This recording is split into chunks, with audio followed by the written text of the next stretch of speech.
us, as well as their entire quarterback room, on our toes.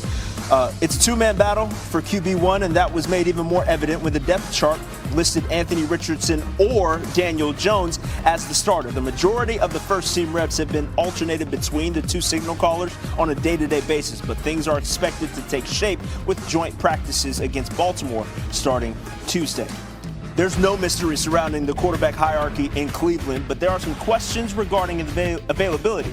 The depth chart goes Joe Flacco, Kenny Pickett, Dillon Gabriel, Shedeur Sanders in that order. However, the Browns had to bring in Tyler Huntley, with everyone except Joe Flacco dealing with injuries. I'm excited. I'll say overall, being able to be healthy, to come to practice today, and being able to go against the actual defense. And, get live reps and everything. So I'm just thankful I prepare each day, as such, and I stay focused throughout everything. So whenever it is my time to get out there, I'll be able to be myself. I don't think not getting out the mix is even a thought in my mind, in any room. So I know I have the utmost standards for myself, and I know all I could do is go out there and do what I got to do every day. And make as minimal mistakes, and I know it's long ways to go with everything, and I know, I lack experience on this realm and on this level, but one thing I can hang my hat on is in all pressure situations, you know who I am. All right, you know who he is, but he said it's a long way to go. As we're back here with John Breach, and for what it's worth, Breach, Shedeur Sanders listed as the 4th QB on the depth chart there in Cleveland where we stand. So simply put, fact or fiction, Shedeur Sanders will start at least one game. I'm asking for just one for the Browns this season. Just one. I'm going to go fact. And Kiana, look, I'm just going to use the law of averages here. The Browns start multiple quarterbacks every single season. You go back to 2024, they had 5 starting quarterbacks. The year before that, they had 4 starting quarterbacks.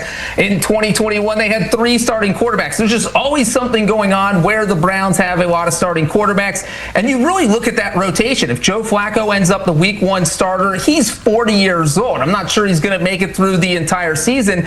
And the other part of this, if the Browns are not good this year, if they are a 3-win team going into December and they've been eliminated from the playoff race, that's when you throw your rookie quarterbacks out there to see what you have in them. So that seems like, assuming there's no injuries involved, that we would see Shedeur Sanders play by December or January if the Browns are eliminated from the playoff race. So I do absolutely think we will see him for at least one game in 2025. For what it's worth, like you mentioned last season, we saw 5 quarterbacks for the Browns play at some point, so very likely. I'm asking for just one. I mean, that can come in the final week of the season, but maybe we will get to see Shedeur Sanders take the field. As always, John Breach, we appreciate you stopping by. Thank you.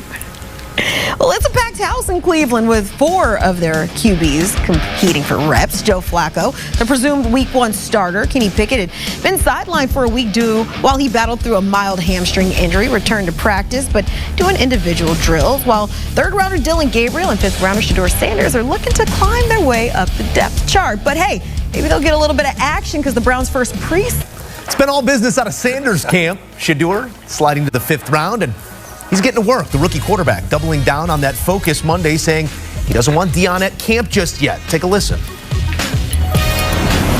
I don't want him coming to see me right now because I want to get to where I want to go then for him to see me. I don't want him to come and see me, get a couple reps and, he's cheering like a good dad. Like, nah, you can't be proud of me right now. I got to get to where I'm going, and I know it's a lot I got to do to get there. So it's kind of like I just want everything that I'm doing is just like focus on this time, and I don't want no distractions because we know out of media, we know how everybody will take it and take away from the team just from him being my own dad showing up. So, it's a gift and a curse at the same time. Interesting comments there from Shedeur, and it feels like a PR pivot from what we saw in the lead up to draft. Breach, I'm interested in what you take away from the comments.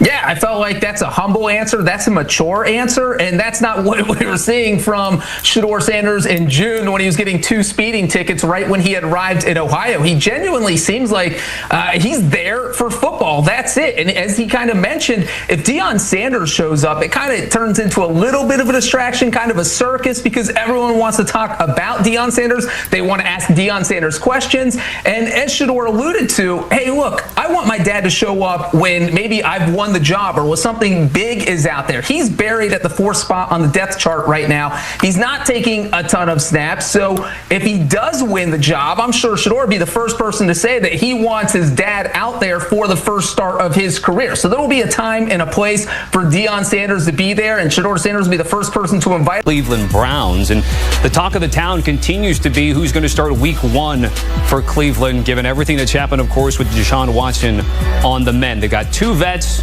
and 2 rookies, and we're going to talk about one of them right here on CBS Sports HQ. Didi joining us here from Browns camp. So Shedeur Sanders, what were some of the takeaways, team reps, and all that good stuff with him today, Didi? I think we need to slow the roll on him. He again was 4th. Let's be pretty honest here. He is indeed 4th. That should not be a surprise in any way. Now, the good news is that he had some shoulder soreness this weekend. He talked about it. He said that, quite frankly, he's not used to throwing as much as he has in the grind of it, but he was back out on the field. He was 4th in team reps in 7-on-7. He's got some good zing on his ball, but he's still got a lot of growth, a lot of development. The other rookie, Dillon Gabriel, he had a little bit of a hamstring tweak. He was out throwing, couldn't do as much, but today it was Kenny Pickett who got the first reps, Joe Flacco who got the second reps, and no decisions made just yet, but I would expect in this first game against Carolina, you're going to see the 2 rookies, health notwithstanding. Okay, so good to hear the update where you are in terms of the quarterback carousel. Because of that uncertainty, what are some of the pass catchers saying? Well, of course, they're all doing the best that they can. You know that Jerry Jeudy is looking to stack, to build off of his Pro Bowl year a year ago. He looks outstanding, looks even more comfortable than when I was here a year ago. Cedric Tillman, the young 3rd-year player, only looks better. He finally came on a bit at the end of last season. He's looking to show something, but a guy that I'm excited about is Deontay Johnson. When he was in Pittsburgh, the city I live in, I watched him 3 consecutive years, put together 80 catch years. That matches only about 6 other receivers in the National Football League. He was one of Ben Roethlisberger's favorites.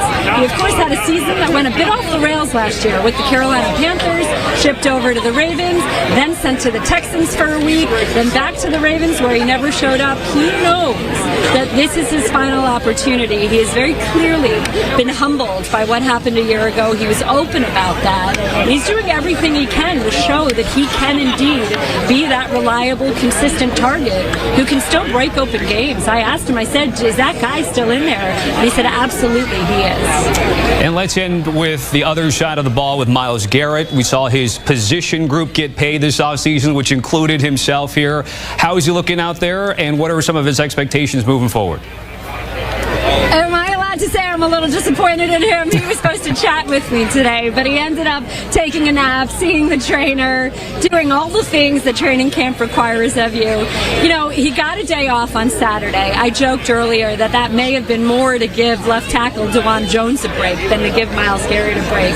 In watching him today, I think he's really itching for this joint practice with the Carolina Panthers.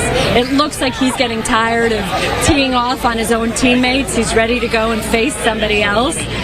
Myles Garrett is Myles Garrett. He's a mercurial character who you will always get the best of during the season. No highlight reel things today, but that doesn't mean that they're not coming. No doubt. You have had some fantastic interviews with him, so yes, you're allowed to say you're a little disappointed. We're not talking to Myles Garrett today. Aditi Kinkaball at the latest from Browns camp. Aditi's camp. Conversation continues to surround who will start week 1 at quarterback for Cleveland.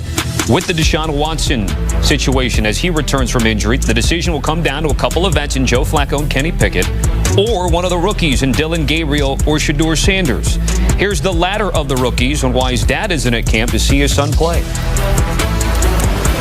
I don't want him coming to see me right now because I want to get to where I want to go then for him to see me. I don't want him to come and see me, get a couple reps and, he's cheering like a good dad. Like, nah, you can't be proud of me right now. I got to get to where I'm going, and I know it's a lot I got to do to get there. So it's kind of like I just want everything that I'm doing is just like focus on this time, and I don't want no distractions because we know how the media, we know how everybody will take it and take away. Right, 4 options, no clear answer, and plenty of instability there. But Emery, is it fair to say that Cleveland's issues go far even beyond the quarterback position, from a bottom tier offense to a secondary that collapsed last season? Is this more of a full rebuild than just a quarterback fix? Yeah, they're trying to build on the fly, right? And outside of the quarterback position, I'll touch that point last. But when you look at what they thought they were going to get with their run game, they still don't have Quinshon Judkins in camp or signed. And we know he still has the legal issue. They were counting on him to be the bell cow in this run game. Now you have to count on another rookie in Dylan Sampson, who's more of the, scat back type, a guy that can kind of hit the home run, but also is very good in pass protection. But you still don't have that bell cow back that you were depending on. And then you already lost Martin Emerson for the season in the secondary, one of your top corners, and he was entering a contract year. Although the defense is still solid, Carson